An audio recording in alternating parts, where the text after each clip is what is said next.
என் ஆண்டவர் சொல்லுகிறா, உன் தேவைகளை சந்திக்கிறவர் எங்கேயோ இல்ல, இந்த இடத்துல அவர் அசைவாடி கொண்டிருக்கிறார். எஸ் எஸ் ஹல்லேலூயா. உன் தேவைகள் எவ்வளவா இருந்தாலும் பரவாயில்ல, உன் தேவைகள் மலையை போல நீ ஒவ்வொரு நாளும் கொஞ்சம் கொஞ்சமா உன் தேவையை சேர்த்து சேர்த்து வச்சு, தேவை சந்திக்கப்படாமல் இருந்தால் அது அதிகமாகுமா குறையுமா? அதிகமாகிட்டே போகும். என் பண தேவை இன்னைக்கு ஒரு 1000 ரூபாய் தேவை, நாளைக்கு ஒரு 1000 ரூபாய் தேவை, ஆனா சந்திக்கப்படல. 1000 2000 3000 சேர்த்து சேர்த்து சேர்த்து அது ஒரு பெருந்தொகையா வந்திருக்கும். இன்னைக்கு ஆண்டவர் சொல்லுகிறார், எத்தனையோ தேவைகளை என் பிள்ளைங்க சேர்த்து வச்சு மலையை நகட்ட முடியலையே, இந்த மலை பெயர்க்கப்படலையே என்று சொல்லி நினைக்கிறீங்க. ஆனா கர்த்தர் சொல்லுகிறார், பெயர்க்கப்படாத பெரிய பர்வதமே, என் தாசருக்கு முன்பதாக, என் பிள்ளைகளுக்கு முன்பதாக, இந்த பரலோக சாட்சி சபைக்கு முன்பதாக, இந்த நிகழ்ச்சியில பார்க்கிற பிள்ளைகளுக்கு முன்பதாக அது சமபூமியை மாற கையை தட்டி எஸ் பெற்றுக்கொள். எஸ் ராலாஜானா சந்தனரபா ஓரியாலாதனரபோ. பேசு பேசு, அந்நிய பாஷைகளை பேசு. ஒரு பெருவெள இரைச்சல், உன் கையளவு மேகத்தின் தேவை, உன் கையளவு மேகத்தின் தேவை ஒரு பெருமழையை கொண்டு வருவதாக பெற்றுக்கொள். ரகலாதனமா. Praise the lord. ஹல்லேலூயா. எத்தனை விசுவாசிக்கிறீங்க? கண்ணை திறந்து பார்த்தேன், நடந்து பார்த்தேன், ஆனா கிடைச்சது கையளவு, வெட்டுனது சின்ன துறவு. நீ சின்ன துறவை வெற்றியோ பெரிய துறவை வெற்றியோ, ஆனா நிரப்பப்பட போகிறது நிச்சயம், உறுதி. ஆமென். ஹல்லேலூயா. எஸ். எல்லாம் பக்கத்துல இருக்கிறவங்கள கையை பிடிச்சு சொல்லுங்க, உன் தேவைகள் சந்திக்கப்படும் என்று சொல்லு. சந்தேகமே படாதீங்க. கர்த்தர் வார்த்தை, தேவன் திட்டமா சொல்லுகிறார். அது என்ன தேவையா இருந்தாலும், எஸ், ஒரே ஒரு வார்த்தையில் ஆண்டவர் சொன்னார், அது என்ன தேவையோ அவர் சித்தமான காரியங்களை நேர்த்தி அவர் செய்து முடிக்க போகிறார். ஹல்லேலூயா. ஆமென். இயேசு, ஒரு மனுஷன் ஓடி வந்தான். ஒரு மனுஷன் ஓடி வந்து இயேசுவே என்று சொல்லி வீதியில நின்று கூப்பிடுறான். நீங்க வந்தா போதும், என் பிள்ளை மரண படுக்கையில், ஸ்லோ ஆக்கிக்கோ, மரண படுக்கையில் இருக்கிறா, நீங்க வந்தா போதும், என் பிள்ளையை தொட்டா போதும், என் பிள்ளைக்கு சுகமாயிருவான்னு சொல்லி அவர் ஓடி வந்து இயேசுவின் இடத்துல பார்த்து கேட்க ஆரம்பித்தார். இயேசுவானவர் நேர் என்ன பண்ணுகிறாரு, அந்த எவ்வீரனுடைய வீட்டுக்கு கடந்து போகிறார். மரித்து போன மகளை என் ஆண்டவர் கடந்து போய் தலித்தாகமே என்று சொல்லி கர்த்தர் எழுப்ப ஆரம்பித்தார். ஹல்லேலூயா. அந்த எவ்வீருக்கு என்ன தேவையோ, எவ்வீர மனசுல நினைச்சா இயேசு என் வீட்டுக்கு வந்தா போதும். ஒரு ஆமென் சொல்லுங்க. எவ்வீருக்கு ஒரு தேவை, இயேசு என் வீட்டுக்கு. ஆனா பாதியில ஒருத்தவன் சொல்றான், போதகரை கூப்பிடாத, ஆல்ரெடி எல்லாம் முடிஞ்சு போச்சு. ஆனால் ஆண்டு சொல்ல, அவன் சொல்றது பெருசா, உன் கூட இருக்கிற நான் இருக்கிறது பெருசா? எத்தனை பேருக்கு புரியுது? இன்னைக்கு இடையில என்னென்னமோ வந்து உன்னை குழப்பிக்கிட்டு இருக்குது. உன் விசுவாசம் நீ ஏறி பாக்குற, ஆனா இடையில என்னென்னமோ வந்து உன்னை தடுக்க பாக்குது. ஆண்டவர் சொல்லுகிறாரு, அதுவல்ல, உன்னை அழைத்தவர் உன்னோட கூட இருக்கிறார், உன்னை தெரிந்தெடுத்தவர் உன்னோட கூட இருக்கிறார். அவருடைய அனுமதி இல்லாம ஒரு முடி கூட கீழே விழாதுன்னு சொல்லு. ஆமென். ஆண்டவர் சொன்னார், நீ பயப்படாத, உன் கூட நான் இருக்கிறேன், விசுவாசம் உள்ளவனா மட்டும் இரு. ஆண்டவர் போகிறாரு, எல்லாம் உட்கார்ந்து ஒப்பாரி வச்சுட்டு ஓன்னு சொல்லி அழுதுகிட்டு இருக்கு. என் ஆண்டவர் கண்ணீரின் வீட்டை ஆனந்த களிப்பின் வீடாய் மாற்ற ஆரம்பித்தார். எந்த கண்ணீரின் வீட்டுக்குள்ள இருந்து இந்த வாரத்துல நீ கண்ணீர் வடிச்சியோ, இந்த மாதத்துல நீ எதற்காக கண்ணீர் வடித்தியோ, இதோடு உன் கண்ணீரின் வீடு மாறுகிறது. இயேசுவினுடைய நாமத்தை சொல்லி நான் சொல்லுகிறேன், உன் கண்ணீரின் போஜனம் கர்த்தர் திட்டமாய் சொல்லுகிறார். ஸ்லோவா, உன் கண்ணீரின் போஜனத்தை கர்த்தர் மாற்றுகிறார். உன்னுடைய கண்ணீரின் வேதனையை கர்த்தர் மாற்றுகிறார். உன்னுடைய கண்ணீரின் ராஜாமங்களை கர்த்தர் பிரகாசிக்கிற ராஜாமங்களா கர்த்தர் மாற்றுகிறார். தலைக்கு மேல கையை தட்டி ஆண்டவருடைய வார்த்தை பெற்றுக்கொள். ரகபாலா. எஸ். ஹல்லேலூயா. ஒரு கூட்டமே அழுதுகிட்டு இருந்துச்சு. ஆண்டவர் போனாரு. இயேசு வந்தா போதுமியா, கண்ணீரின் வீடு கொஞ்ச நேரத்துல ஆச்சரியப்படுகிற வீடாக, மரித்து போன மகளை கொஞ்சி தழுவக்கூடிய வீடாக என் ஆண்டவர் மாற்றிட்டு ஆண்டவர் சைலண்டா வெளியே போயிட்டார். ஹல்லேலூயா சொல்லுங்க. ஹல்லேலூயா. ஆமென். இன்னைக்கு ஆண்டவர் சொன்னா, இயேசு வந்தா போதும், உன் கண்ணீரின் வீடு மாற போகிறது. ஹல்லேலூயா. சத்தமா சொல்லுங்க. ஹல்லேலூயா. இன்னொரு மனுஷி அழுதுகிட்டே போறா ரோட்டுல. ஊரே கடந்து போய் கொண்டு இருக்கிறது. மரித்த வாலிபனை தன்னுடைய அந்த பாடையில வைத்து சுமந்து கொண்டு போகிறாங்க. இழப்பு. எல்லாரும் ஆறுதல் சொன்னால் அவளுக்கு அதை ஈடுபடுத்த முடியாது. எல்லாரும் மாணி அழாதமா என்று சொன்னால் அவளால் தாங்கிக் கொள்ள முடியல. எனக்கு எப்படியா என் பிள்ளை வேணும், அழுதாலும் பிள்ளை வருமா? மரித்தவங்க வீட்டில் போய் பாருங்க, வயதானவர்கள் வீடை பார்க்கலாம், சிறு வயது பிள்ளைங்க யாராவது மரித்து போனாங்கன்னா ரொம்ப வேதனையா இருக்கும். அவங்க எல்லாரும் மரித்தவங்களா பார்ப்பாங்க, ஆனா அந்த வீட்டார் மட்டும் அவனை மரித்த சடலமா பார்க்க மாட்டாங்க, என் பிள்ளைன்னு சொல்லி பார்ப்பாங்க. ஐயோ என் புருஷன், என் மனைவி, என் பிள்ளை. மற்றவனுக்குலாம் அது ஒரு சடலமா தான் தெரியும், ஆனா அந்த குடும்பத்தாருக்கு மட்டும் அது சடலமாவே தெரியாது, தன்னுடைய உயிரா தெரியும். எத்தனை பேரால் இது உணர்ந்து கொள்ள முடியுது?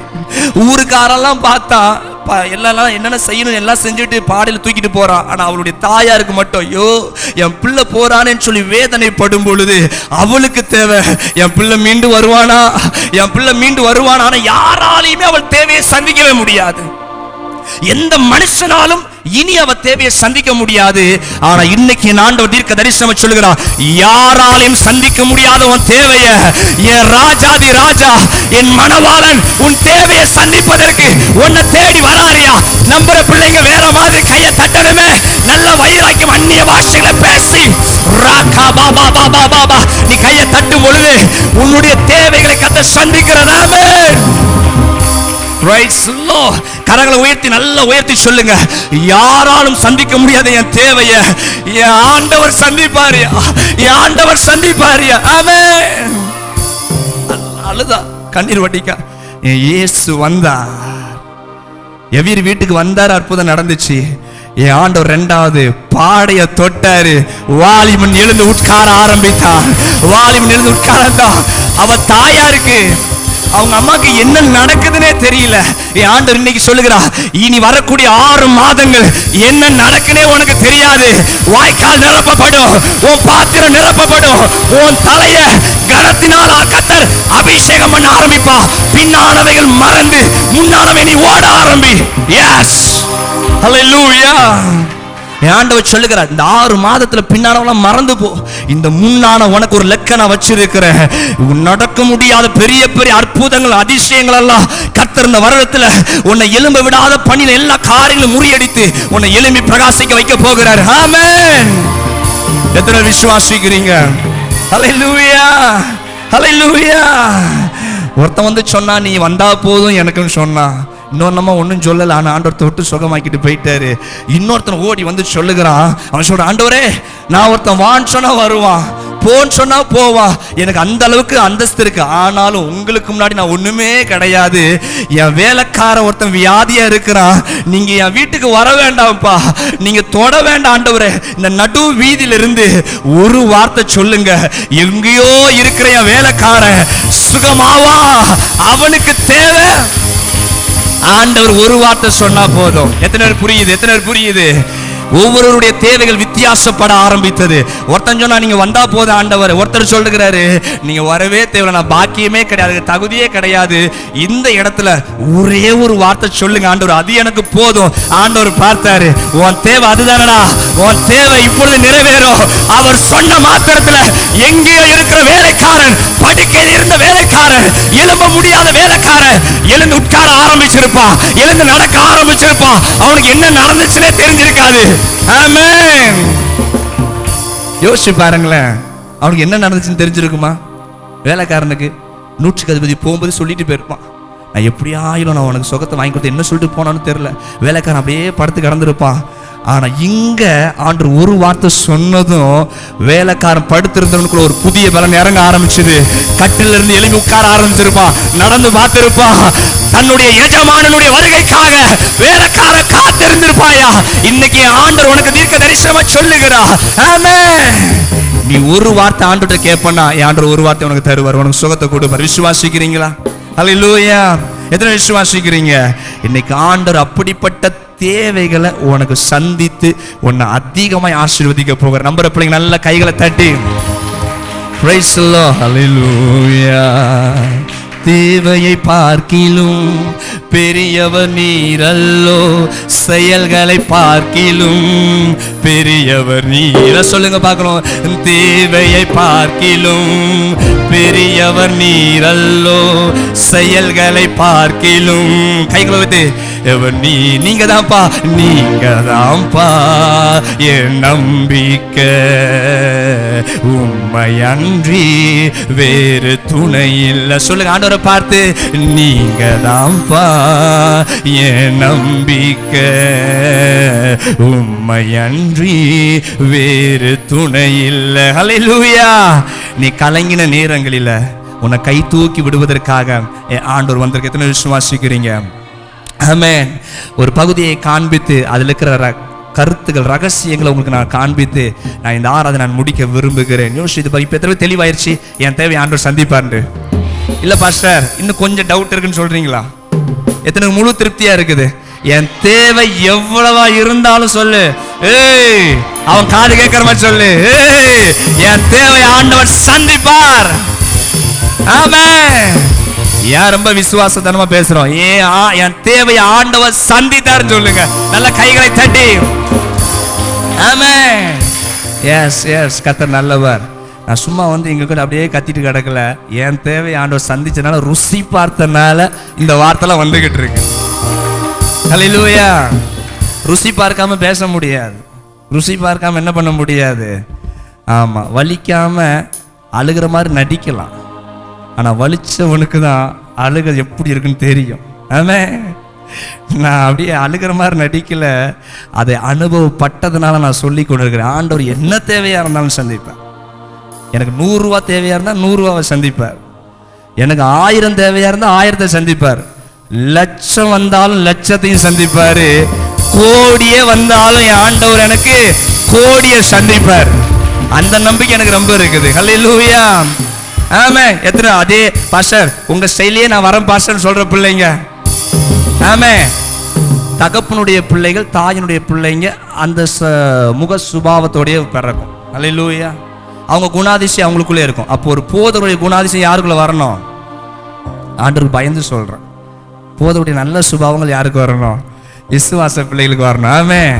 போதகருடைய நல்ல சுபாவங்கள், பரிசுத்தவான்களுடைய நல்ல சுபாவங்கள் நமக்குள்ள வரணும். சரி, ஓகே. அப்ப யோசித்து இந்த இடத்துல நம்ம தியானிக்க போகிறோம். வேதத்துல ஆண்டவர் ஆபிரகாமை குறித்து எனக்கு வெளிப்படுத்த ஆரம்பித்தார். ஆபிரகாம் ஒரு சாதாரண மனுஷன். ஆண்டவர் ஆபிரகாம் அழைக்கிறாரு, 75வது வயதில் அழைக்கிறாரு. உன்னை நான் ஒரு பெரிய ஜாதியை, வாக்குத்தத்தமே என்னதான் ஆபிரகாமுக்கு? ஒன்ன பெருசா சொல்றவங்களை ஆசீர்வதிங்க ஆண்டவரே. வாய் சுருக்க சொல்றவங்கள அங்க ஒரு அங்க எப்பவுமே கார் மேகம் தான். ஆமென். சொல்லுங்க, என்ன பெரிய ஆசீர்வாதங்களை தர சொல்லுங்க. வெக்கப்படாம சொல்லியா? ஹல்லேலூயா. ஆமென், ஆமென். அப்போ ஆபிரகாம் ஆண்டவர் கூப்பிடுகிறாரு, நான் உன்னை பெரிய ஜாதியாய் மாற்றுவேன்னு சொல்லி எல்லாம் அழைக்கிறாரு. நாட்கள் போய்கொண்டே இருக்குது. 75 வயதாகி முறிந்து 76 வயதாகுது.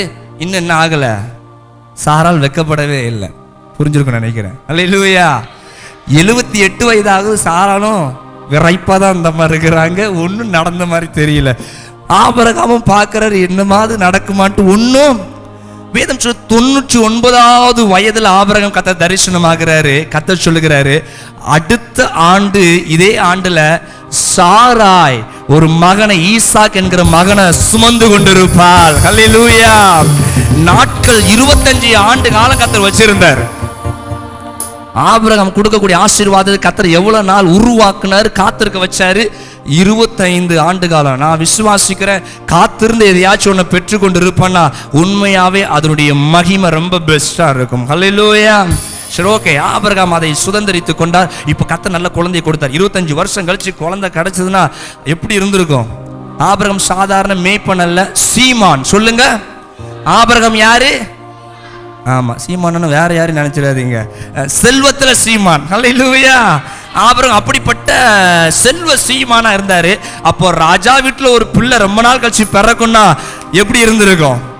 பயங்கர ஆரவாரம் இருந்திருக்கும், ரொம்ப சந்தோஷம். பிள்ளைய பயங்கரமா பாதுகாத்து வச்சிருப்பாங்க, தவளை விட்டுருக்க மாட்டாங்க. ஒரு அடினா ஊரே வந்து கூடி இருந்திருக்கும். அவ்வளவு செல்லமா, ஸ்லோவா செல்லமா அப்படியே பிள்ளைய வளர்த்துருந்தாங்க. நாட்கள் போய்கொண்டு இருந்துச்சு. ஆண்டவர் ஒரு நாள் தரிசனமாகி மறுபடியும் ஆபிரகாம் பேசினார். ஆபிரகாம், ஆண்டவர் சொல்லுங்க, அடியேன் கேட்கிறேன், உன்னுடைய ஏக சுதனம், உன்னுடைய நேசகுமாரன், ஆமா, அவனை என்ன பண்ணு, எனக்குன்னு சொல்லி பலி செலுத்து. 25 வருஷ காலம் காத்திருந்து ஒரு பிள்ளையை பெற்றெடுத்து, அந்த பிள்ளையும் வளர்ந்த பிறகு, குழந்தையா கிடையாது, கொஞ்சம் வயசு ஆகியாச்சு. கொஞ்சம் வயது ஆன பிறகு கவனிங்க, அந்த குழந்தையை குறித்து ஆண்டவர் பேசுகிறாரு. இவன் நான் இப்படிலாம் ஆசீர்வதிப்பேன் பேசல. உன் பிள்ளையை குறித்து ஆண்டவர் என்னமா வித்தியாசம் பேசினா உங்களுக்கு எப்படி இருந்துக்கும்? அல்லேலூயா. அப்ப ஆபிரகாம் கிட்ட ஆண்டவர் பேசுகிறார், உன் பிள்ளையை பலி செலுத்தணும்னா ஒன்னு நடக்க, ஒன்னு அவர் யோசிக்கல. உடனே சரி ஆண்டவரே, என்று சொல்லி தன் மகனை அழைத்து கொண்டு தன் வேலையாட்களோட கர்த்தர் காண்பிக்கிற தேசத்துக்கு நேரா என்ன பண்ணுகிறாரு, ஆபிரகாம் கடந்து செல்லுகிறார். கவனிக்கிறீங்களா? ஹல்லேலூயா. கடந்து போய் கொண்டிருக்கும் போது 3 நாள் தூரம். எத்தனை நாள் தூரமா? 3 நாள் தூரம். அப்போ 3 நாள் தூரத்தில் நமக்கு இன்னைக்கு 3 நாள் தூரம்னா கிட்டத்தட்ட ஒரு 2 நாள் தூரம்னா பாம்பே, டெல்லி, நம்ம இந்தியாவுக்குள்ள தூரத்துக்கு போவீங்க. யோசித்து பாருங்க. அப்போ போகும்போது எவ்வளோ அனுபவங்கள்லாம் இருக்கும். அன்னைக்கு இவ்வளோ வசதிகள் இருந்தே நமக்கு பயங்கர டயர்ட் ஆகுது. அப்படிதான் நான் சில நேரம் யோசிப்பேன், காரில் ஜம்பிங் ஆனாலும் நமக்கு என்ன ஆகுது, டயர்டாக இருக்குது. குதிரையை ஓட்டுறவனை பார்த்தா அவன் வானத்துக்கும் பூமிக்கு என்ன பண்ணுறான், இவன் எப்படி தான் அந்த நாளில் பிரயாணம் பண்ணியிருப்பானோ தெரியலையே. ஒட்டகத்தில் போகிறவனை நான் பார்த்துருக்கிறேன், முன்னுக்கும் பின்னுக்கும் என்ன பண்ணுவான். ஒட்டகத்தில் போகிறவங்கள பாருங்க, இப்படியே பிரயாணம் பண்ணால் என்னத்துக்கே ஆகும். எத்தனை புரியுது? கழுதையில் உட்காந்துட்டு போனால் எப்படி நம்ம போவோம்? நீங்க வேணா டிவியில பாருங்க, அந்த நாட்கள்ல எப்படிலாம் பிரயாணம். இன்னைக்கு நமக்கு பைக்கை கொடுத்தா அதுல 150 280 திருப்தி வர மாட்டேங்குது. கார்ல இருந்தா கூட உதறது பாஸ்டர். நம்ம கார்ல பசங்க ஓட்டி ரொம்ப உதறது. நான் சொன்னேன், உதறதாவது இருக்குதுடா நமக்கு இப்போ. அப்போ இது கூட நமக்கு திருப்தி வர மாட்டேன். அந்த காலத்துல இப்படி பயணம் பண்ணா மேலையும் கீழையும் பயணம் பண்ண, இப்படிலாம் பயணம் பண்ணி ஆபிரகாம் தன் பிள்ளையை கூட்டிட்டு என்ன பண்றாரு, 3 நாள் வரைக்கும் போறாரு. 3 நாள் போகும்போது காலையில டிஃபன் சாப்பிட்டுருக்க மாட்டாங்களா? அவங்க என்ன பிக்னிக்கா போறாங்க? அவங்க என்ன நம்மள மாதிரி டூருக்கா போறாங்க? இல்ல, தன் மகனை பலி செலுத்துவதற்காக ஆபிரகாம் எங்க போறாரு, பிரயாணப்பட்டு போகிறாரு. அந்த விஷயம் யாருக்கு தெரியாது? முன்ன போற வேலைக்காரனுக்கு தெரியாது, கூட மடியில உட்கார்ந்து இருக்கிற செல்ல பிள்ளை ஈசாக்குக்கும் தெரியாது.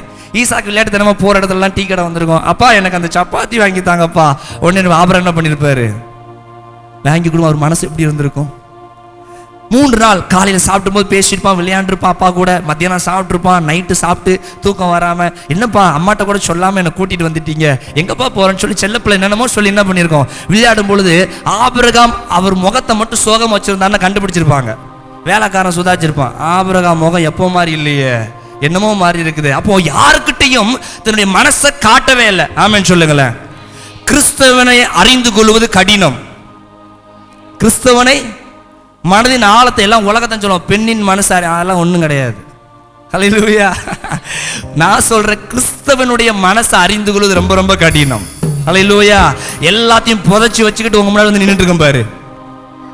சொல்ல மாட்டியே, ஒரு ஆமென் சொல்ல மாட்டியே. எஸ், உதாரணம் ஒன்னே ஒன்று. அப்போ எல்லாத்தையும் ஆபிரகாம் மனசுக்குள்ள புதைச்சி வச்சுக்கிட்டு வேலைக்காரங்கிட்ட நல்லா சிரிச்சுக்கிட்டு இருக்கான். நம்ம போறோம்ப்பா, ஒரு இடத்துக்கு போறோம். பிள்ளை செல்லமா வந்து விளையாடும் போது கூட பிள்ளைகிட்ட கூட தன் சோக முகத்தை காண்பிக்கல. அவனோட அடிச்சு பிடிச்சி விளையாண்டுக்கிட்டு சாப்பாடை கொடுத்துட்டு எல்லாவற்றையும் செய்யும் பொழுது இடுப்புல என்ன இருக்குது ஆபிரகாமுக்கு சொல்லுங்க? விளையாடு. அவடையும் மறந்து ஆபிரகாம் தன் பிள்ளையோட விளையாடும் போது சுருக்குன்னு குத்திருக்கோம். உண்மை, மனுஷன் தானே ஆபிரகாம், மனுஷன் தானே. ஹல்லேலூயா. அப்போ இந்த வேதனைகளோட தான் ஆபிரகாம் என்ன பண்ணிருப்பாரு, அந்த தேசத்திற்கு போக ஆரம்பித்தார். எடுத்துக்கொள்ளுங்கள் ஆதியாகமம் 22ஆம் அதிகாரம். தம்பி வாமா, முன்னாடி வாமா, முன்னாடி வா. 22ஆம் அதிகாரம் 9வது வசனத்தை அழகாய் நிறுத்தி நிதானமா வாசிங்க. இதை மறந்துட்டீங்கன்னா மிஸ் பண்ணிடுவீங்க ஆண்டோடைய வார்த்தையை. நில்லுமா. தேவன் அவனுக்கு சொல்லி இருந்த இடத்துக்கு வந்தார்கள். தேவன் அவனுக்கு சொல்லி இருந்த இடத்திற்கு வந்தார்கள். இப்போ 3 நாள் பிரயாணம் முடியுது. இப்போ கிளைமேக்ஸ் வந்தாச்சு. கவனிங்க. இப்போ 3 நாள் பிரயாணம் எல்லாம் முடிஞ்சாச்சு. இப்போ ஆண்டவர் சொன்ன தேசத்துக்கு நாங்க வீடு கட்ட வந்திருக்கிறாங்களா, இல்ல ஏதாச்சும் பார்க்க வந்திருக்கிறாங்களா? ஒரு பெண்ணை பார்க்க போறதா இருந்தா ஒரு சந்தோஷமா இருக்கும். ஆஹா, பெண் வீடு வந்துருச்சு, எப்படியா என்ன பண்ணிடலாம், பார்த்துடலாம். அப்படி ஏதாவது ஒரு பெற்றுக்கொள்ள துணி எடுக்க போறோமா, ஒரு சந்தோஷம் அதை பார்த்தோன்னே. ஆனா இவருடைய இடம் வந்தோடனே அவருக்கு எப்படி இருந்திருக்கும்? ஏன்னா என்ன பண்ணணும், பலி செலுத்தணும். அப்போ ஆபிரகாம் ஆண்டவர் முன் குறிச்ச தேசம் வந்தது உடனேயே வேதத்தில் சொல்லப்பட்டிருக்கு, அந்த இடத்திற்கு வந்தார்கள். அங்கே ஆபிரகாம் ஒரு பலிபீடத்தை கட்டுகிறாரு. என்ன பண்றாரு? டேபிள பலிபீடமா வச்சுக்கோங்க. ஒரு பலிபீடத்தை ஆபிரகாம் கட்ட ஆரம்பிக்கிறார். அவரா எடுத்து கட்டுகிறார். பலிபீடத்தை உண்டாக்கி கட்டைகளை அடுக்குகிறார், விறகுகளை. நீங்க வேதத்தை போனா வாசிச்சு பாருங்க. விறகுகளை பிளந்து, அது அடுத்த வாரம் கண்டினியூவான ஆண்டு சித்தமான நான் பிரசங்கம் பண்ணுவேன். அப்போ விறகுகளை என்ன பண்றாங்க, எடுத்து அந்த பலிபீடத்தின் மீது அவர் அடுக்கி வைக்கிறார். ஒரு மனுஷனை எரிக்கத்தக்கதான விறகுகளை அடுக்கி வைத்து விட்டு தன் குமாரனாகிய ஈசாக்கை, தன் குமாரனாகிய ஈசாக்கு இப்படிதான் பாவம் போல நின்று இருக்காது. அங்க பாவம் அந்த ஈசாக்கு பார்த்துட்டு இருக்கா, என்ன நடக்குது இங்க? அப்போ அப்பா என்ன பண்ணுகிறாரு, ஒரு கயிறு எடுத்துட்டு வர்றாரு. கயிறு எடுத்து ஈசாக்கு கை என்ன பண்ணுகிறாரு? எப்படி இருந்திருக்கும் ஈசாக்குக்கு? 3 நாள் இதே கையில தானப்பா நீங்க விளையாண்டீங்க, 3 நாள் இதே கையினால எனக்கு ஊட்டி விட்டீங்களேப்பா, 3 நாள் என்னை எவ்வளவு அன்பா பார்த்துக்கிட்டீங்க, இப்போ இதே கையினால என் கைகளை கட்டுகிறீர்கள் என்று சொல்லி வாசிங்க. அடுத்தது, கைகளை கட்டி அந்த பலிபீடத்தில் அடுக்கிய கட்டைகளின் மேல் அவனை கிடத்தினான். நல்ல வேளை சின்ன பையனா என்ன பண்ணாரு? ஆபிரகாம் எல்லாவற்றையும் கட்டி பலிபீடத்துல கட்டைகளுக்கு மேல ஆபிரகாம் ஈசாக்கு என்ன பண்ணியாச்சு? கிடத்தியாச்சு. தொடர்ந்து வாசிங்க. பின்பு ஆபிரகாம் தன் குமாரனை வெட்டும்படிக்கு, தன் ஒரே பேரான குமாரனை வெட்டும்படி. நல்லா எல்லாம் கேட்டுச்சா? நிறைய பேருக்கு வசனம் விளங்க மாட்டேங்குது, பிரசங்கம் விளங்க மாட்டேங்குது. இந்த டாபிக் இன்னைக்கு என்னைக்கு மறக்க கூடாது. தன் குமாரனாகிய ஈசாக்கை வெட்டும்படிக்கு, வெட்டும்படிக்கு தன் கையை நீட்டி. இப்ப பாருங்க, தன்னுடைய ஒரே பேரான குமாரனை தன் மனைவி கிட்ட சொல்லல, தன் வேலைக்காரங்கிட்ட சொல்லல, யாருக்கிட்டையும் சொல்லல. ஆண்டவர் சொன்ன 25 வருஷமா தவம் இருந்து பெத்த பிள்ளைய செல்லமா வளர்ந்து சில வயது கழித்து வளர்ந்த பிறகு உன் பிள்ளைய பலி செலுத்துன்னு சொன்ன மாத்திரத்துல கொண்டு வந்து எல்லாவற்றையும் செய்து இப்போ தன் குமாரனை பலி வெட்டுவதற்கு தன் கைகளை இப்போ நீட்ட ஆரம்பிக்கிறார். கையில் என்ன பண்ணியாச்சு? கொஞ்சம் விட்ட என்ன ஆகுதான் செய்யணும்? கையை நீட்டி கத்தியை எடுத்தான். அடுத்தது, அப்பொழுது கர்த்தருடைய தூதனான, அவர் கத்தியை அது வரைக்கும் 3 நாள் எதுக்குள்ள இருந்துச்சு? இப்ப அந்த கத்தியை எடுத்து அவர் ஓங்கின மாத்திரத்துல, அப்பொழுது கர்த்தருடைய தூதனானவர் வானத்திலிருந்து ஆபிரகாமே போதும். இப்ப பாருங்க, இப்போ ஆண்டவர் முதலாவது ஆபிரகாம் அழைக்கும் பொழுது ஒரே ஒரு பேரை சொல்லி அழைக்கிறார். ஆபிரகாம், என்னப்பா சகோதரன் மகன் என்ன பண்ணு, எனக்கு பலி செலுத்த. ஆனா அடுத்த முறை ஆண்டவர் பார்க்கிறாரு, 3 நாள் பார்க்கிறார். இந்த ஆபிரகாமுடைய நிலைமை எப்படி இருக்குது, அவன் மனசு எப்படி இருக்கு, அவன் எப்படிலாம் என்ன பண்ணுகிறான். கடைசி அவன் கத்தியை ஓங்கி அவரை வெட்டும் பொழுது ஆண்டவர் சொல்லுது, ஒரு முறை அழைக்கல, ஆபிரகாமே ஆபிரகாமே. ஆண்டவரை பதற வச்சவர் தான் ஆபிரகாமே. இப்போ ஆண்டவர் ஆபிரகாமே என்று சொல்லி உன் பிள்ளை ஆண்டான் மீது கைய வைக்காத. அப்போ ஆபிரகாமுடைய உள்ளம் எப்படி இருந்திருக்கும், நல்லா கவனிங்க. ஆபிரகாம் மனசு நாங்க கல்லாங்க, நீ வாப்பா பலி செலுத்து, நீ பலி செலுத்தாதப்பா போப்பான்னு சொல்லி சும்மா அப்படியே வேடிக்கை பார்க்கறதுக்கு என்ன ஆபிரகாம் மனசு கல்லா? என்னதான் விசுவாசம் இருந்தாலும் அவன் உள்ள எவ்வளவு வேதனைப்பட்டு இருக்கும், ஆபிரகாம் உள்ள எவ்வளவு தூரம் நொடுங்கி இருக்கும். கத்தியை ஓங்கிட்டார். ஆண்டவர் கூப்பிடுவாரான்லாம் தெரியாது, ஆண்டவர் தடுப்பாரான்லாம் ஆபிரகாம் தெரியாது. ஒன்னே ஒன்று ஆண்டவர் சொன்னாரியா, நான் செஞ்சுட்டு போறேன், வேற ஒன்றும் கிடையாது. ஒரு அதனாலதான் இன்னைக்கு விசுவாசத்தின் தகப்பன். கண்ணை மூடின ஒரு வாழ்க்கை தான். ஆண்டவர் சொன்னார், நான் செய்யறேன் சொல்லிட்டு அவர் ஓங்கும் பொழுது அவன் உள்ள எப்படி இருந்திருக்கும். என் பிள்ளை ஒரு வார்த்தை கூட என்னை எதிர்த்து கேட்கலையே, ஏன்பா கையை கட்டுறீங்கன்னு கூட கேட்கலையே, சத்தம் காட்டாம என் பிள்ளை படுத்துச்சு என்று சொல்லி உள்ளம் பதப்படுத்து அந்த கத்தியை நிப்பாட்டும் பொழுது அவன் உள்ளம் ஏங்கிருக்கும். ஐயோ, என் பிள்ளை ஆண்டவர் ஒப்பு கொடுக்க விடலை. என் பிள்ளையினுடைய ரத்தத்தை யாராலையும் பார்க்க முடியுமாங்க?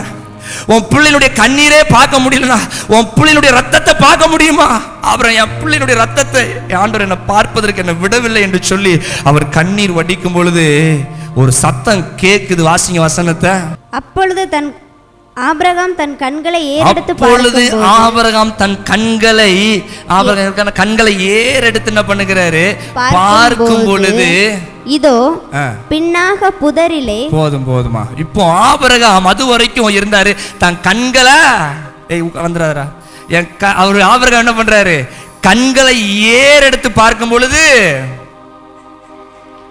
கேட்கல, இன்னும் சத்தம் கேக்குது. ஆபிரகாம் கண்ணை பார்த்தா யாரு வரா? அங்க இருந்து வந்து தோறா யாரு வரா? ஒரு ஆட்டு கிடா இருக்குது. நல்ல கையை தட்டி அப்படியே இப்படியா கை தட்டணும்.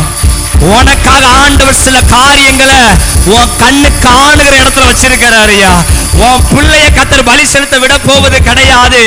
உன் பிள்ளையை பாரிக்கிலும் நீ பலி செலுத்த வேண்டிய நல்ல கடாவை கத்தர் வச்சிருக்கிறாரு. நல்ல கையை தட்டு.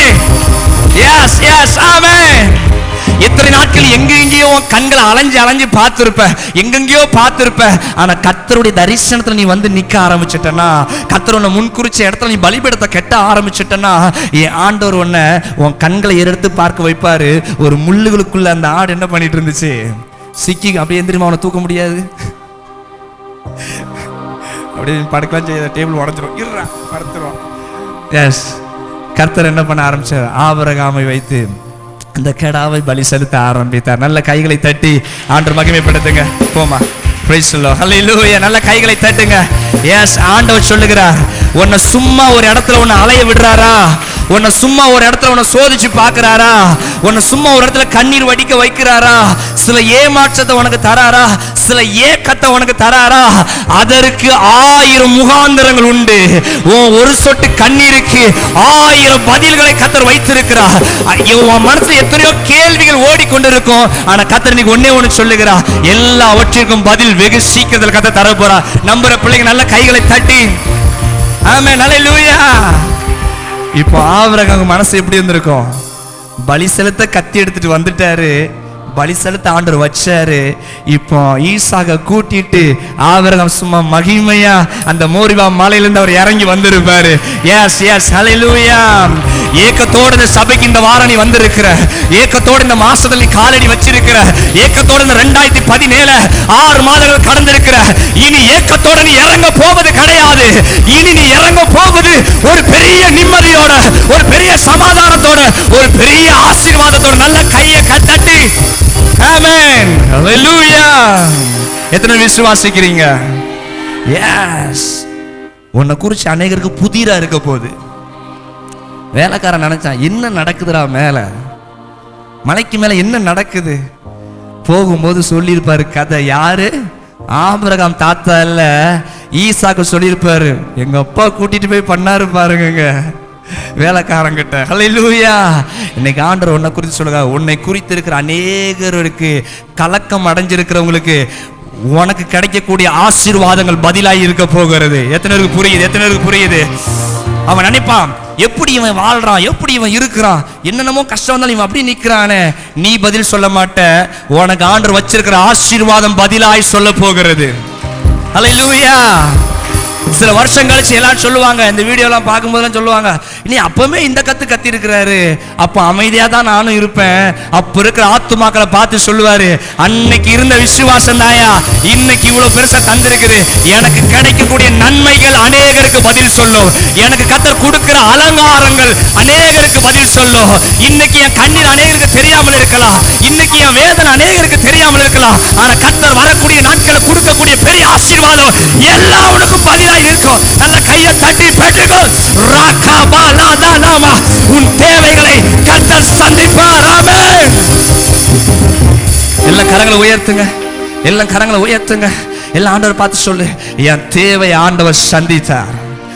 கடைசியா சொல்லுகிறாரு ஆபிரகாம், யெகோவா ஈரே எல்லாருடைய பர்வதத்தில் என்ன பண்ணப்படும்? எத்தனை நம்புறீங்க? எத்தனை நம்புறீங்க?